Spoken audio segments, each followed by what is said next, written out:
네, 안녕하세요. 날마다 기막힌 정의 박종영 목사입니다.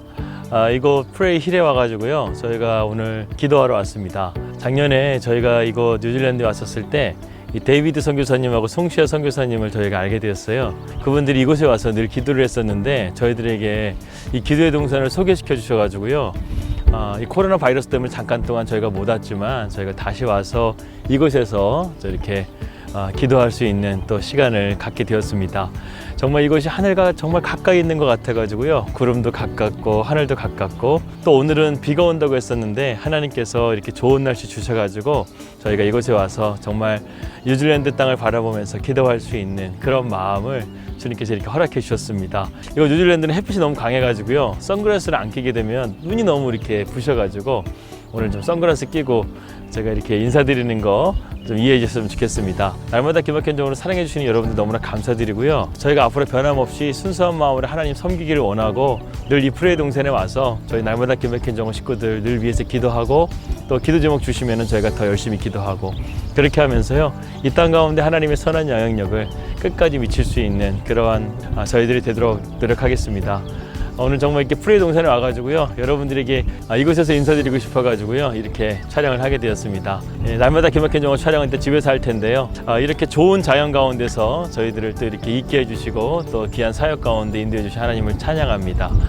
2020년 11월 9일 날마다 기막힌 정오 시작합니다.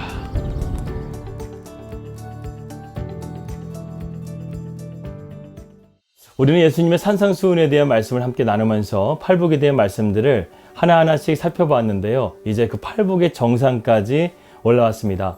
이 팔복의 구조는요, 그리스도인으로서 인격과 그 사명에 초점이 맞춰져 있는 것을 보게 됩니다. 그래서 가난한 심령, 애통해하는 심령, 그리고 온유한 심령, 긍휼한 심령, 화평케 심령을 말하기도 하고요. 또 의에 줄이고 목마른 심령, 또 의를 위해서 박해를 받는 그 심령 가운데서 하나님의 나라가 온전하게 세워질 수 있다는 것을 우리가 살펴보고 있습니다. 정말 주님을 위해서 내가 지금 핍박받고 있는가? 그리고 내가 주님을 따라가는 그 의의 길에서 내가 박해를 받고 핍박을 받고 또 조롱을 받고 비난을 받는다 할지라도 내가 그 길을 믿음으로 걸어갈 수 있는가? 그래서 초대교회 교부였던 요한 크리스스톰은요, 팔복의 순서를 황금 사슬이라고 말했습니다. 그 내용은 다음과 같습니다. 한 사람이 예수 그리스도를 인격적으로 만나고 난 후 자기 안에 텅 비어 있는 것을 깨닫는다. 그는 타는 목마름으로 은혜와 생명을 갈구하면서 영적 여행을 시작한다. 아직 그의 여정은 작은 겨자씨와 같다. 하지만 작고 보잘것없던 성품이 싹을 틔우고 위로 자라며 가지를 뻗는다. 어느새 상한 심령을 치유하고 깨진 세상에 화평을 가져다 준다.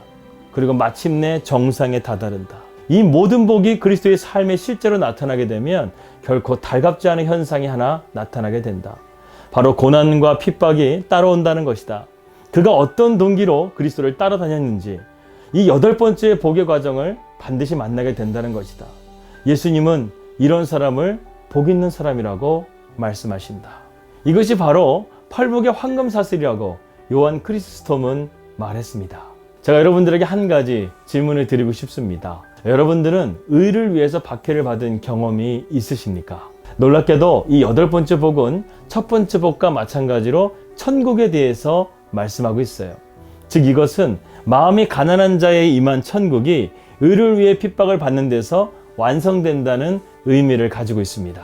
우리가 스스로 선택한 것은 아니지만 외부적인 여건과 환경에 의해서 우리는 수동적으로 이 그리스도를 믿는다는 그 이유 하나만으로, 우리가 복음을 전한다는 그 이유만으로, 우리가 예수님을 믿는 그 이유 하나만으로 우리는 고난과 박해를 받을 수밖에 없다는 것이죠. 여러분, 우리가 그리스도인이라는 것을 말할 때 단순히 자신의 정체성만 말하는 것이 아닙니다.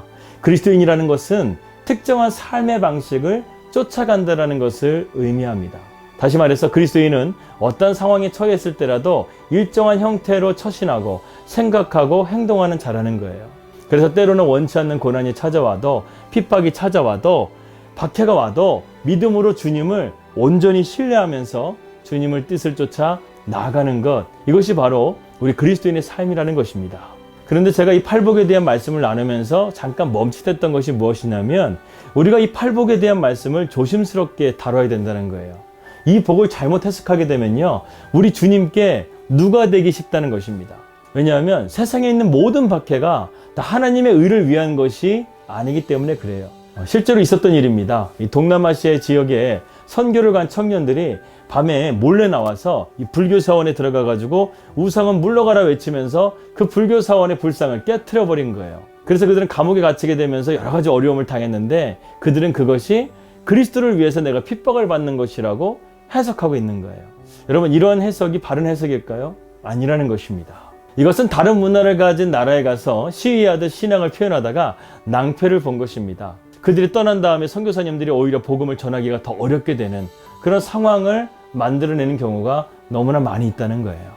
따라서 우리는 하나님 때문에 박해받고 있다는 자의식이 하나님보다 더 크게 되면 그것은 자기의 의가 되는 것이지 하나님의 의가 되지 않는다는 사실을 우리는 기억해야 되겠습니다.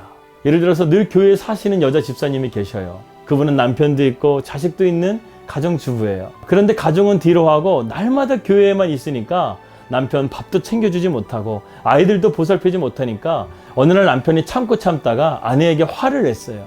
그랬더니 이 아내가 이렇게 해석하는 거예요. 내가 주님 때문에 핍박을 받는구나. 여러분, 이것이 맞는 해석일까요? 아니라는 거예요. 여러분, 이것은 의를 위해서 핍박받는 것이 아니라 광신인 거예요. 그래서 8번째의 복은 우리가 잘 해석해야 합니다. 그렇다고 한다면 하나님의 의의 개념은 과연 무엇일까? 이것을 한번 생각해 보도록 하겠습니다. 먼저 우리가 알아야 될 것은 하나님의 의의 바탕에는 하나님의 사랑, 긍휼, 자비를 기본적으로 가지고 있습니다. 즉, 의를 위해서 핍박받는 것은 무엇이냐면 내가 주님을 너무나 사랑해서 그 예수님을 닮아가고 그 말씀 가운데 순종하려고 하는 나의 그 몸부림 때문에 내가 당하는 어려움, 내가 당하는 고난, 내가 당하는 슬픔이라는 것이에요. 그런데 왜 세상은 이 옳은 길을 가려고 하는 그리스도인들을 핍박하는 것일까요? 그것은 이 세상이 우리와 다른 가치관을 가지고 살아가기 때문에 그렇습니다. 그들은 분명히 우리와 달라요. 우리 그리스도인들은 세상과 분명히 달라야 됩니다. 직장 생활을 하는 이유와 동기가 달라야 되고, 세상을 사는 이유가 달라야 되고, 자녀를 키우는 이유가 달라야 되고, 삶에 대한 비전도 달라야 돼요. 주님을 사랑해서 그분의 뜻대로 사는 사람은 다르게 살아갈 수밖에 없습니다. 그런데 사람들의 심리가요, 나와 다른 사람과 함께 있게 되면 불편하다는 거예요. 부담스러워한다는 것입니다. 심지어는 그 사람을 조롱하기도 하고 미워하기도 하고 왕따를 시켜버리기도 한다는 것이죠. 그들이 왜 불편해하는 것일까? 그것은요, 우리가 주님의 빛으로 세상 가운데 나가게 되면 그 빛 때문에 자신의 부끄러운 모습들이 드러나게 될까봐 두렵고 불안하고 그것 때문에 우리 그리스도인들을 박해한다는 것입니다. 그래서 이제 팔복이 끝나게 되면 산상수훈의 제가 처음 부분에서 말씀드린 너희는 세상의 빛이라, 너희는 세상의 소금이라, 너희는 세상의 등불이 되라, 이 말씀을 주님께서 바로 하신 거예요. 여러분, 우리가 복음을 처음 들었을 때 바로 아멘하고 받아들여지던가요? 제가 전에 사역했던 교회에서 이 청년부를 맡았을 때였습니다. 1년에 2번씩 새생명 축제를 할 때마다 저희가 전도지 만장을 찍어가지고 서울시 지역에 있는 캠퍼스 30여 곳을 돌면서요, 전도지 만장을 이 캠퍼스 학생들에게 나눠주는 거예요. 그런데요, 전도지를 나눠줄 때 표정이 밝은 사람이 거의 없었어요. 대부분 무뚝뚝하게 받거나 아니면 신경질 내거나 심지어는 화를 내는 사람들도 있었습니다. 왜 학교에서 이런 거 하냐고, 이거 불법 아니냐고, 신고하겠다고, 이런 사람들도 있었어요. 지금은 코로나로 인해서 기독교가 더 안 좋은 그런 인식 가운데 깔리게 되어서 오늘날 우리가 더욱 전도하기 어려운 상황 가운데 놓여져 있습니다. 그런데 여러분, 근본적으로 들어가게 되면 코로나가 문제가 아니에요. 세상의 가치관과 우리 그리스도인들의 가치관이 부딪히게 되면요, 충돌할 수밖에 없는 거예요. 또한 진리의 말씀은요, 우리를 먼저 위로하지 않아요. 오늘날 우리가 복음을 증거할 때 너무나 위로에 대한 말씀을 우리가 증거하는데 아니었습니다. 예수님께서 공생애를 시작하실 때 첫 번째 말씀하신 것이 회개하라, 천국이 가까이 왔다, 이 말씀이었어요. 침례요한도 회개에 대한 말씀을 광야에서 외친 것을 우리는 보게 됩니다. 여러분, 진리의 복음은요, 처음부터 우리를 위로하지 않는다는 거예요. 등을 두드려주지 않습니다. 복음의 처음은요, 나를 흔들어 깨우는 거예요. 나의 영혼을 흔들어 깨워서 세상적인 가치관으로 살아가는 내 자신이 그 길이 점점 갈수록 불편해지고 어깨가 들썩이게 되는 것이 바로 이 진리를 마주하는 첫 번째 모습이라는 거예요. 이것은 영이 요동하는 것이 아니라 우리의 육신이 요동하는 것입니다. 내 안에 어두운 부분이 빛 가운데로 나오는 것을요, 감당하기 어려워하고 부끄러워한다는 거예요. 하지만 참된 성도는요, 이러한 문제를 피하지 않는다는 거예요. 정면으로 돌파합니다. 그들은 오히려 심호흡을 하고요, 자신의 영혼을 열어서 육의 이러한 태도들을 정리해 가기 시작하는 거예요. 그리고 심령 안에 하나님의 진리가 나 안에 들어올 수 있도록 그것을 받아들인다는 것입니다. 그러한 가운데서 천하보다 귀한 한 영혼이 탄생하게 되는 거예요. 교회 역사를 보게 되면 이러한 다름 때문에 세상은 교회를 무수히 박해하고 심지어는 순교까지 우리는 당해야만 했습니다. 그리고 심지어는 그 복음의 적이 바로 기독교 안에 있다는 것을 우리는 역사를 통해서도 또 보게 됩니다. 여러분, 초대교회 때 가장 기독교를 악랄하게 박해했던 자들이 누군지 아십니까? 바로 유대인들이었어요. 유대교를 믿는 그 유대인들이 기독교를 그렇게 많이 박해했던 거예요. 자신이 동족이고 뭐가 없어요. 그들은 예수님의 말씀에 빌리자면 사탄의 회가 돼가지고요, 기독교를 얼마나 핍박했는지 모릅니다. 요한계시록에 나오는 소아시아 7교회의 문제는요, 모두 다 내부적인 문제였다는 거예요. 주의 종들의 문제, 성도들의 문제, 이러한 것을 주님께서 보시고요, 진단한 결과들을 주님께서 말씀하신 것이었습니다. 그런데 주님께서 이러한 문제를 해결하신 답은요, 간단해요. 그것은 바로 사랑입니다. 사랑하면 이 모든 것들을 이길 수가 있고 이 모든 핍박도 견딜 수 있는 힘이 우리에게 생기게 됩니다. 의를 위해서 박해를 받고 핍박을 견딜 수 있는 진정한 힘은요, 바로 내가 주님을 사랑하는 그 마음에 있다는 사실을 우리는 기억해야 됩니다. 예수님이 누구십니까? 사랑 그 자체 아니십니까? 우리를 사랑하셨기 때문에 그분은 검이 아니라 자신이 직접 죄인들만 짓는 그 십자가에 매달려 죽으셔서 지금까지 하나님의 우편에서 우리를 위해서 기도하고 계신 분이 바로 우리 주님이세요. 그분은 우리를 사랑하십니다. 그런데 그 사랑이요, 끝까지 가시는 거예요. 주님은 우리가 세상 끝날까지 함께 하시면서요, 우리로 하여금 하나님의 의를 이뤄가고 의를 위해서 핍박을 받고 박해를 받는다 할지라도 주님께서 우리와 함께 하셔서 그 믿음의 길을 승리케 하시고 견디게 하셔서 우리로 하여금 천국의 시민권뿐만 아니라 하늘의 큰 상급을 준비하고 계시면서 우리를 기다리고 계실 것입니다. 복음성가 중에 제가 좋아하는 복음성가 요즘에 많이 부르는데요. 거친 파도 날 향해 와도 주와 함께 날아오르며 폭풍 가운데 나의 영혼 잠잠하게 주님을 바라봅니다. 그런데 우리가 주님을 바라보기 전에요, 주님이 우리를 먼저 보고 계신다는 거예요. 우리가 박해받는 거 왜 주님 모르시겠어요? 우리가 고난받는 거 왜 주님 모르시겠어요? 그런데 여러분, 이거 기억하셔야 돼요. 팔복의 정상은 내가 주님을 사랑하기 때문에 박해받고 고난받는 그 자리가 영광의 자리라는 거예요. 우리가 잘못 해석해서 모든 고난을 하나님의 의를 해석하는 이런 어리석음은 범하지 말고요, 정말 내가 하나님의 말씀 가운데 순종함을 통해서 잘 분별해서 이것은 정말 하나님이 기뻐하시는 거야 라고 하나님께서 나에게 감동을 주시면 순종하는 거예요. 그래서 제 기도 제목이 요즘에 뭐냐면, 하나님, 저 앞만 보고 가게 해주세요. 절대 돌아서지 않게 해주세요. 요즘에 제 기도가 그렇습니다. 끝까지 주님만을 바라보면서 앞만 보고 갈 수 있는 그 믿음, 핍박과 고난이 다가온다 할지라도 홍해로 걸어갈 수 있는 믿음, 그 믿음이 바로 우리에게 필요합니다. 여러분, 우리 기양 예수님 믿는 거 정말 멋지게 한번 믿어보자고요. 진짜와 가짜는요, 바로 이 고난이라는 터널을 통과하는 가운데서 나눠지게 되는 거예요. 도자기를 만드는 가운데서 가장 마지막 단계가 뜨거운 열을 통과시키는 거예요. 그러면 가짜와 진짜가 판별이 됩니다. 가짜는요, 이 뜨거운 열을 견디지 못하고 균열이 가는 거예요.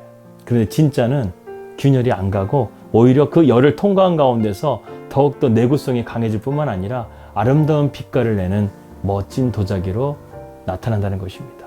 우리의 삶 가운데 이러한 불과 같은 고난이 있다 할지라도 주님과 함께 날아오르고 잠잠하게 주님을 바라봄을 통해서 우리의 영혼이 주님의 영광으로 더욱더 빛날 수 있는 우리 날마다 기막힌 정오 식구들 되시기를 주님의 이름으로 기도하겠습니다. 기도합니다.